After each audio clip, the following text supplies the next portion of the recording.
Good morning. I hope आप लोग बहुत अच्छे होंगे। आज हम एक कॉन्सेप्ट में बात करने वाले हैं, डेथ। बड़ा अजीब सा शब्द है ना। हम सबको मृत्यु से बहुत भय लगता है, डर लगता है, या हम जीवन भर मृत्यु से भागते रहते हैं, मृत्यु के सच से भागते रहते हैं। अगर मैं सवाल करूं आपसे कि सच क्या है, जीवन सच है या मृत्यु सच है, सच क्या है? चलिए हम इसको एक थोड़े से डेटा से भी समझते हैं, फिर हम एंड में डिसाइड करेंगे कि सच क्या है, सत्य है क्या। अक्सर मैं अभी एक कैलकुलेशन देख रही थी। अगर एक ह्यूमन बीइंग, एक व्यक्ति जब धरती पर जन्म लेता है, आज की अगर हम लाइफ टाइम की बात देखें तो उसकी उम्र जो होती है लगभग 70 साल, राइट। ये हम एवरेज एज बता रहे हैं। हो सकता है कि कुछ लोग ज़्यादा लकी हों, वो 80 साल, 90 साल और 100 साल भी जिए, बस एवरेजली लोग 70 साल जी सकते हैं। ये एक कॉमन अनुमान है। अब ये एज भी ना फिक्स नहीं है, इसमें भी हम कभी भी जा सकते हैं। हम सबकी उम्र फिक्स नहीं है, क्योंकि हमारे खुद के कुछ कार्मिक्स होते हैं जिसके हिसाब से हमें लाइफ मिलती है और हम उतना ही जीते हैं। अभी मैं किताब पढ़ी नहीं थी एक्चुअली, मैंने उसको ऑडियो बुक से सुना था, और बहुत ही वंडरफुल किताब है, द जर्नी ऑफ सोल। कभी भी आपको समय मिले तो आप उस किताब को ज़रूर पढ़िएगा या सुनिएगा। Wonderful book. अब मान लीजिए हम टॉपिक पे आते हैं। एक व्यक्ति 70 साल जीता है। एक वर्ष में 365 दिन होते हैं। 70 साल में कितने हुए? 25,550। 25,550 हमारे पास कुल दिन है अगर हम 70 साल तक जीते हैं। और 70 साल तक 100 में से कितने लोग जीते होंगे, मतलब इसका परसेंटेज क्या होगा, यू नो वेल। मान लो मेरी अभी करंट एज 32 वर्ष है, यानी 32 वर्ष, यानी कि मैंने जब 32 को 365 से मल्टीप्लाई किया तो आया मेरे पास 11,680।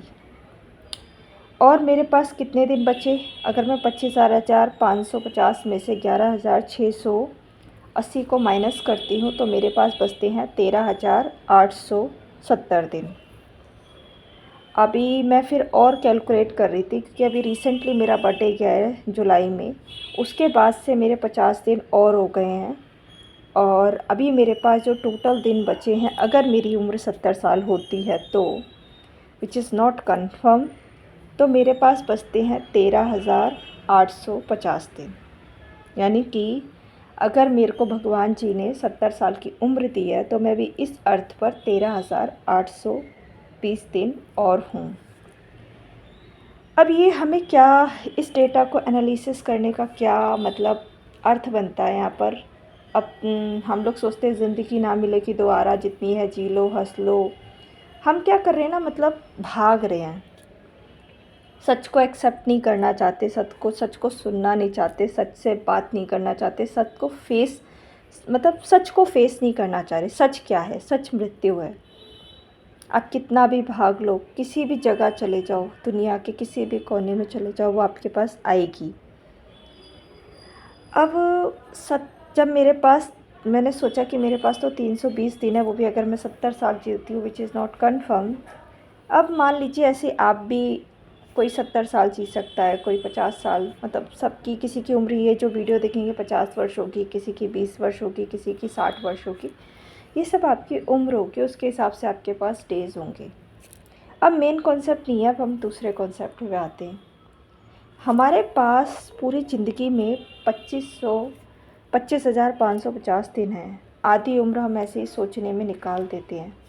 हम इस अर्थ पर एक पर्पस लेकर आते हैं। हर इंसान का, हर जन्म का एक पर्पस होता है, हर किसी का एक लाइफ पर्पस होता है, जब हम स्पिरिचुअलिटी की बात करते हैं तो। अब इस पर्पस में क्या होता है कि हम लोग उस पर्पस को फुलफ़िल करने के लिए अपनी इस परिस्थितियों में जन्म लेते हैं। लेकिन अगर हम आज के सर्कमस्टेंसेस को देखें, हम किस तरह का जीवन जीते हैं, हम सब किस तरह का जीवन जी रहे हैं, एक कॉमन ह्यूमन बीइंग किस तरह का जीवन जी रहा है, अगर इसको गहराई से समझने की ज़रूरत है। अब हम लोग, मैंने बताया जैसे एक लाइफ पर्पस को लेकर आते हैं, क्योंकि हम हर बर्थ में ह्यूमन बीइंग अपने हर जीवन में अपने सोल की प्रमोशन करने के लिए जन्म लेता है, कुछ लेसन्स लर्न करता है और उस हिसाब से उसके बर्थ होते हैं और आगे चल के उसकी सोल की जर्नी चलती है। ये एक सोल की जर्नी का प्रोसेस होता है जिसमें हम ये बॉडी लेते हैं, कुछ एक्सपीरियंसेस करते हैं और आगे बढ़ते हैं। इस बॉडी में जब हम आते हैं तो हम कुछ कर्मा क्रिएट करते हैं। हम पॉजिटिव कर्मास भी करते हैं, नेगेटिव कर्मास भी करते हैं, लेकिन हम कर्म ज़रूर करते हैं। एक ह्यूमन बीइंग, एक बॉडी, एक सोल जब बॉडी में आती है वो कर्म किए बिना नहीं रह सकती। अब हम लाइफ की रियलिटी पे आते हैं। हमारे पास, जैसे मेरे पास, मैं मानती हूँ 13,820 दिन हैं, या किसी भी व्यक्ति, वो हम करते क्या हैं अपने जीवन में, क्या कर रहे हैं। हम एक दौड़ में व्यस्त हैं, हम भाग रहे हैं। हमें गवर्नमेंट जॉब चाहिए, हमें करियर में सक्सेस करना है, हमें बहुत बड़ा बनना है। अच्छी बात है, क्योंकि सोल की ग्रोथ के साथ साथ एक बॉडी की ग्रोथ भी बहुत मैटर करती है। डेफिनेटली हम सबको सक्सेस करनी चाहिए, हम सबको बहुत कुछ अचीव करना चाहिए, बहुत सारी लर्निंग करनी चाहिए, विच इज़ वेरी गुड, और it could be do by anyone. लेकिन सवाल ये नहीं है। सवाल ये है कि जिन तरीक़ों को हम अपनाते हैं अपने डेली लाइफ में, जिन रास्तों पर हम चलते हैं, जो हमारा थॉट प्रोसेस होता है, जो हमारा व्यवहार होता है, विच इज़ रियली मैटर। क्या होता है कि आपको पता होगा कि हमारा एक विचार भी हमारा एक कर्मा क्रिएट कर रहा है। सपोज़ दैट मैंने किसी व्यक्ति के बारे में कुछ सोचा, वो भी मेरा एक कार्मिक अकाउंट में जाता है। तो पूरे दिन में हम लोग क्या करते हैं, कितने सारे नेगेटिव थॉट प्रोसेस के साथ, नेगेटिव बिहेवियर के साथ, नेगेटिव लाइफ मतलब चीज़ों के साथ कर जीते हैं। बहुत सारे लोगों को के दुख का कारण बनते हैं। हमें क्या होता है, हम बॉडी की, हम शरीर और अपने जीवन की ग्रोथ के चक्कर में हम अपने सोल की ग्रोथ को भूल जाते हैं। हम ये जानने की नहीं कोशिश करते कि हमारी लाइफ का पर्पस क्या है। अक्सर मैं देखती हूँ कि हम लोग, क्या होता है कि हमेशा दूसरों को कॉपी करने की कोशिश करते हैं। जैसे कि हर इंसान होता है ना, उसकी एक यूनिक क्वालिटी होती है, एक यूनिक एबिलिटी होती है। जैसे मेरी खुद की कुछ यूनिक क्वालिटीज़ होगी, आपकी खुद की कुछ यूनिक क्वालिटीज़ होगी। भगवान ने हम सबको अलग बनाया, इसलिए हमारी क्वालिटीज़ भी अलग है। लेकिन सवाल ये है कि क्या कभी हम उन यूनिक क्वालिटीज़ से अपनी स्ट्रेंथ और वीकनेस से कनेक्ट करने की कोशिश करते हैं? क्या हम खुद को समझने की कोशिश करते हैं? क्या हम अपनी परिस्थितियों को समझने की कोशिश करते हैं? नहीं, हम ऐसा नहीं करते। क्या होता है कि हम सब कॉपी करते हैं। जैसे कि अक्सर करियर की बात करें, यंगस्टर में देखा जाता है, क्योंकि मैं डिफरेंट चीज़ें करती हूँ, तो डिफरेंट तरह के लोगों से मिलना और एक्सपीरियंस करना मेरा पार्ट ऑफ लाइफ है। मैं देखती हूँ कि स्टूडेंट क्या कर रहे हैं। मेरी फैमिली में कोई सीए है तो मुझे सीए बनना है, कोई डॉक्टर है तो मुझे डॉक्टर बनना है, कोई इंजीनियर है तो मुझे इंजीनियर बनना है। अगर कोई गवर्नमेंट जॉब की तैयारी कर रहे हैं उनके आसपास के लोग, तो उन्हें भी उसी गवर्नमेंट जॉब की तैयारी करनी है। हम क्या करते हैं ना, सोशलाइजेशन के प्रोसेस में, खुद की कंडीशनिंग में इतने ज़्यादा लीन हो जाते हैं उस कंडीशनिंग में, कि हम उस कंडीशनिंग में अपने आप को ढालने की कोशिश में लग जाते हैं। मतलब सोसाइटी भी वही करने की कोशिश करती है और हम भी वही करते हैं। स्ट्रांगली हमें अपनी कंडीशनिंग में काम करना है, अपने आप को उस कंडीशनिंग में ढालना है। अपने आप को इतना फोर्स करते हैं लोग, मतलब इतना टॉर्चर करते हैं। लेकिन क्या होता है कि कोई भी रुक करके, ठहर करके ये समझने के लिए तैयार नहीं है कि मैं कौन हूँ, मेरा जन्म क्यों है, मेरा लाइफ पर्पस क्या है, मैं क्यों, मुझे क्या भगवान जी ने यूनिक क्वालिटीज़ दी है, मुझे क्या करना चाहिए, क्या नहीं करना चाहिए। नहीं, हमें सब कुछ नहीं जानना होता। हमें सिर्फ एक कंडीशनिंग का पार्ट बनना होता है, हमें सिर्फ एक सोशल स्ट्रक्चर का पार्ट बनना होता है, और हमें उसी में ढालने की कोशिश की जाती है, और एक समय के बाद हम भी उसमें रिजिड तरीके से ढलने को तैयार हो जाते हैं। तो इस तरह की लाइफ हम लोग जी रहे हैं। सवाल ये है, इन सब में भी सबसे बड़ी बात पता है क्या होती है, कि हम उस सोशल कंडीशनिंग का पार्ट बनने के लिए, उस सक्सेस, नेम, फेम को अचीव करने के लिए कुछ भी गलत सही रास्तों को अपनाते हैं, कुछ भी गलत व्यवहार करते हैं, कुछ भी गलत सोचते हैं, कुछ भी गलत बोलते हैं।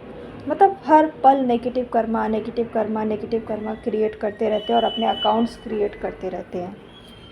और हम ये सब इतना कॉन्शियसली और अनकॉन्शियसली करते हैं कि कई बार हमें पता नहीं होता हम क्या कर रहे हैं, और हमारे कर्मा, कार्मिक अकाउंट क्रिएट होते रहते हैं, और एंड में हमें एक साथ जब उनका रिज़ल्ट मिलता है तो हम सोचते हैं कि हमने तो कभी किसी के साथ गलत नहीं किया, फिर हमारे साथ क्यों गलत हो रहा है। इस तरह के सवाल बहुत आम होते हैं, इस तरह की बातें बहुत आम होती है जो हम सुनते हैं और बोलते हैं। तो ये मतलब एक मेरी कॉन्शियसनेस थी, मैं सोच रही थी कि मैं अपनी इस कॉन्शियस थॉट को आपके साथ शेयर करूँ, इसलिए मैंने इस वीडियो को क्रिएट किया है। और ये बात मुझे काफ़ी अंदर से टच करके गई, तो मैंने सोचा why should I not share with you. और इस तरह से अगर हम सोचें कि हमारे पास एक इनफाइनाइट लाइफ नहीं है ना? हाँ, सत्य जीवन नहीं है, सत्य मृत्यु है, वो आनी ही है, उसे टाला नहीं जा सकता। तो क्यों ना जब भी हमारे अंदर ये कॉन्शियसनेस आ जाए, जब भी हमारे यहाँ ये कॉन्शियसनेस डेवलप हो जाए हमें, तो क्यों ना हम इस कॉन्शियसनेस के साथ जिएँ। इसी मैसेज देना इस वीडियो का उद्देश्य था, किसी को डराना, धमकाना या मतलब एक भय पैदा करना नहीं था। बस हमें क्या करना है, एक सत्य को समझना है और एक कॉन्शियसनेस के साथ लाइफ को जीना है। और इस लाइफ को जीने में सिर्फ हमें अपनी बॉडी और इस फिज़िकल लाइफ की ही ग्रोथ पे फोकस नहीं करना चाहिए, हमें अपनी सोल की ग्रोथ पे भी फोकस करना चाहिए। और सोल की ग्रोथ के लिए हमें हर परिस्थिति से लर्निंग सीखनी चाहिए। यही लाइफ है। Thank you.